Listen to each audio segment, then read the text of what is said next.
વંદે માતરમ ન્યૂઝમાં આપનું હાર્દિક સ્વાગત છે। ચાલો જોઈએ આજના મુખ્ય સમાચાર।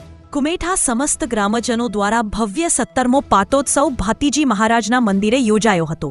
દેવ દિવાળી નિમિત્તે ભંડારા તેમજ સંતવાણીનો કાર્યક્રમનો લહાવો સમસ્ત ગ્રામજનોએ લીધો હતો।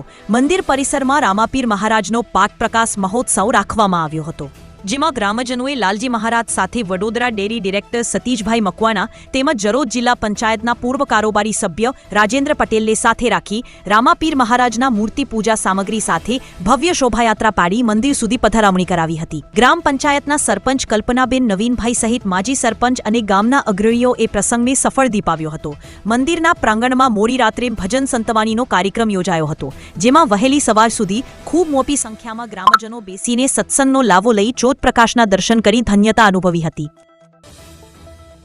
આજે દિવાળીના પાવન તહેવારે જરોદ જિલ્લા સીટના કુમેઠા ગામે ભાથુજી દાદાના પાઠનું સુંદર આયોજન કરવામાં આવેલું છે અને આ પાઠના મુખ્ય મહારાજ આપણા પરમ પૂજ્ય શ્રી લાલજી મહારાજ શ્રી સાથે સાથે ગાયક કલાકાર ડાયરાના જયેશભાઈ બારોટ સાહેબ અને આપણા દૂધ ડેરીના ડિરેક્ટર અને જિલ્લાના મહામંત્રી ભાઈ શ્રી સતીશભાઈ મકવાણાજી અને આ ગામના સરપંચ કલ્પનાબેન નવીનભાઈ સાથે માજી સરપંચ ગણપતભાઈ તથા ગણપતભાઈના સિવાય અન્ય આખી સરપંચની ટીમ સમગ્ર લોકોની સુંદર કામગીરીથી ગામની માતાઓ બહેનો ભાઈઓ વડીલો અને ધાર્મિક કાર્યક્રમમાં જોડાયેલા યુવા ટીમને હું આ પ્રસંગે હાર્દિક સ્વાગત કરું છું અને આવકારું છું।